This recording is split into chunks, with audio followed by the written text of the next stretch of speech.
Di studio sudah hadir Monsinyur Adrianus Sunarko, Ketua Komisi Teologi KWI yang juga Uskup Pangkal Pinang. Selamat siang, Monsinyur. Selamat siang. Monsinyur, Paus Fransiskus melakukan kunjungannya ke Indonesia dan ini adalah kunjungan ketiga Paus ke Indonesia setelah sebelumnya ada Paus Paulus ke-6 tahun 70, juga ada Paus Yohanes Paulus kedua tahun 89. Nah, apa arti kunjungan Paus yang menyebutnya sebagai apostolic journey, Monsinyur?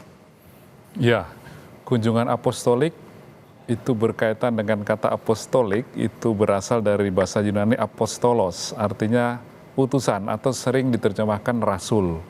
Jadi berkaitan dengan posisi atau kedudukan Paus sebagai pengganti rasul, khususnya Rasul Petrus.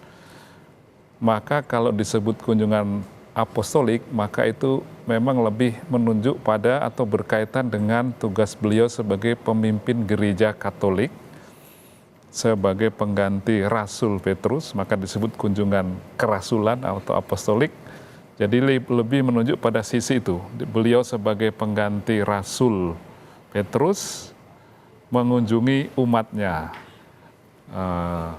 meneruskan apa yang diwariskan oleh para rasul dahulu. Apostolik itu artinya seperti itu. Jadi kunjungan apostolik lebih menunjuk ke sisi itu, sisi tugas dan kedudukan beliau sebagai rasul utama di zaman sekarang ini.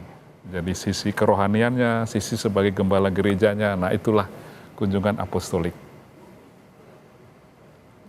Dan saudara, gambar yang Anda saksikan di layar adalah persiapan di Bandara Soekarno-Hatta terkait dengan kedatangan Paus yang rencananya akan tiba pukul 11 nanti. Saudara, sebelumnya diagendakan pukul 11.35, namun tampaknya kehadiran Paus akan lebih cepat, Monsinyur. 10.55 katanya sudah tiba.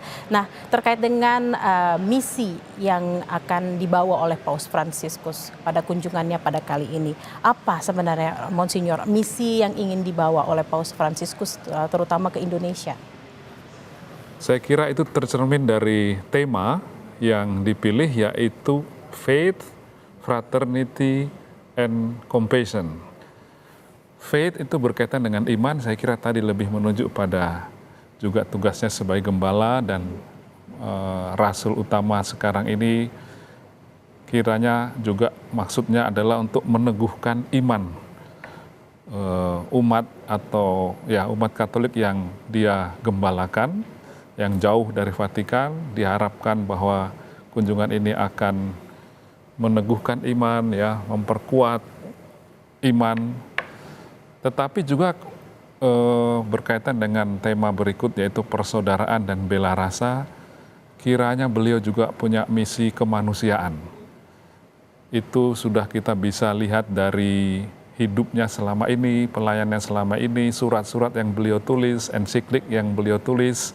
Sebagai pemimpin gereja Katolik sedunia, beliau sangat punya perhatian untuk terciptanya persaudaraan, kerukunan di berbagai tingkat, di gereja sendiri, di tengah masyarakat, di seluruh dunia. Beliau sangat sering mengungkapkan keprihatinannya terhadap banyak perang dan konflik yang terjadi, tapi juga mengajak kita untuk mengembangkan sikap bela rasa, khususnya bagi orang-orang yang memang menderita dan membutuhkan pertolongan, ya, solidaritas dari pihak kita, termasuk juga terhadap bumi ciptaan yang rusak. Jadi sekaligus iman, tapi juga ada misi kemanusiaan, perdamaian, ya, demikian. Misi perdamaian ini juga sempat disinggung oleh Presiden Jokowi secara khusus yang mengatakan akan membahas soal perdamaian dalam konflik Palestina dan perang Ukraina-Rusia. Nah, terkait dengan perdamaian ini, bagaimana, Romo, supaya misi iman, persaudaraan bela rasa yang juga diterjemahkan dalam misi kemanusiaan ini bisa tersampaikan, bisa terselesaikan, Romo? Ya, saya kira Paus Fransiskus memang terus-menerus berusaha sejauh mungkin dan sejauh ada dalam wilayah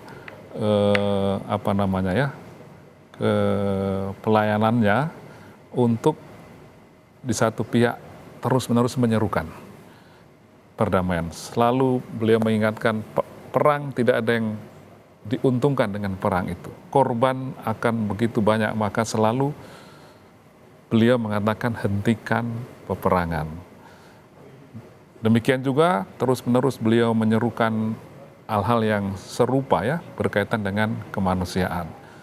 Tentu saja dia juga berusaha berkomunikasi dengan pemimpin-pemimpin negara yang mungkin langsung berkaitan dengan konflik. Pasti arahnya akan mendorong supaya tercipta perdamaian.